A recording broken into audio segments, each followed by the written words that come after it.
Welcome to this presentation on the Braille system, its history, how it works, and some basic rules of its use.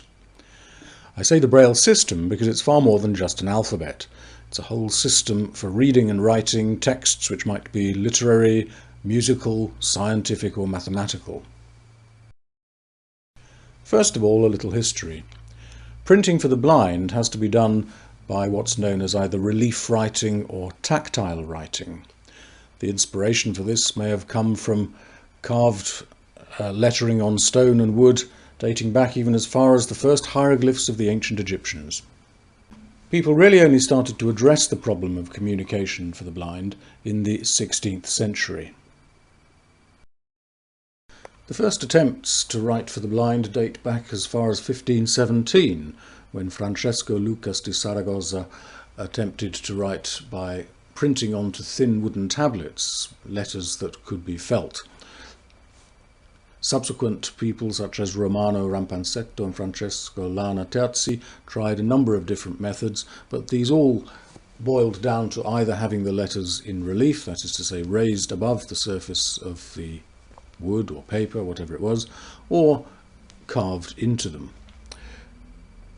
Pierre Moreau, a French printer, was to try a system using lead letters that were movable, a sort of movable type. In other words, it was possible to use the letters to make up one text and then rearrange them to make a different text at a later time.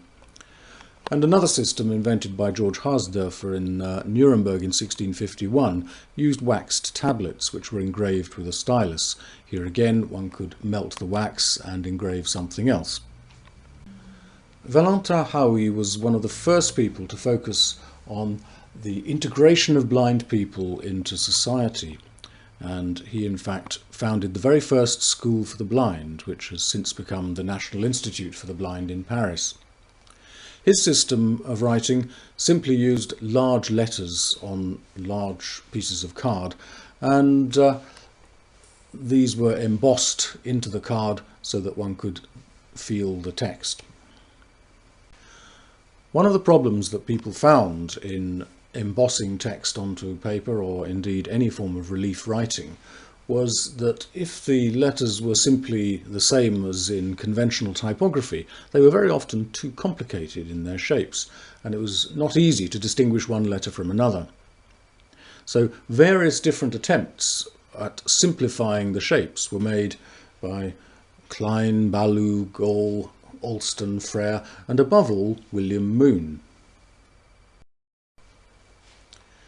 Here on this slide is William Moon's alphabet, and as you can see, quite a number of the letters resemble their familiar typographical forms. For example, the A is like a capital A, but it doesn't have a crossbar. The C is exactly like a capital C, and the D is exactly like a capital D, but without the downstroke. In this slide we see a system invented by Charles Barbier, which is based on sets of 12 dots, and this gives a possible different combination of 4,095 different 12-dot characters. Luis Braille took that system and simplified it down to a cell consisting of only 6 dots. Luis Braille, born in 1809, was to become a teacher at the School for the Blind in Paris, and it was here that he developed his system of writing. The School for the Blind in Paris soon adopted Luis Braille's system of writing, and it was quite popular with the students and teachers. Unfortunately, in 1838, a man called Dufau became the director of the School of the Blind, and he opposed Luis Braille's system, and in fact he forbade its use and returned to a system invented by Richard Alston, in which the alphabet is similar to the traditional one but reproduced in relief. In fact, it was quite similar to Hauey's version of the alphabet, but rather simplified. In order to eliminate the Braille system completely, as he wished to do, he got rid of all the writing tablets that were used for creating Braille texts, and he also eliminated the few Braille books that would then become available, including the very first book of Braille, which was a 3-volume history of France. Following the ban on the use of Braille, the blind children at the school rebelled against their director and secretly carried on using Braille. Fortunately, Joseph Godet, Dufaur's assistant, was able to convince him that he should reinstate the system.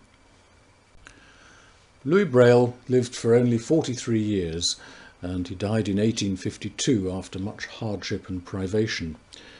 Nonetheless, during his short life, he managed to adapt his Braille system for English, French, Spanish, German, Italian, and Portuguese. In Lausanne, the Braille system was imposed in schools, and in 1860 a print shop for books in French and German was founded. In 1854 the Braille system was officially adopted in France and then in Portugal. In Germany the Braille system underwent some amendments in the signs which caused confusion, since only 14 out of the 25 schools for the blind adopted the amended Braille and 11 used the original method derived from the French. In England, 4 reading systems were in use, those of William Moon, Fry, Alston and Gall. In addition, there were 2 other shorthand systems from Lucas and Frere, but in the end people decided to adopt the Braille system, and in 1870 it was officially adopted. Finally, at the International Congress for the Education of the Blind in Paris in 1878, Braille was universally adopted as the method for reading and writing for the blind. The Braille system was also adopted in the United States of America at about this time, despite some differences and controversy among educators there.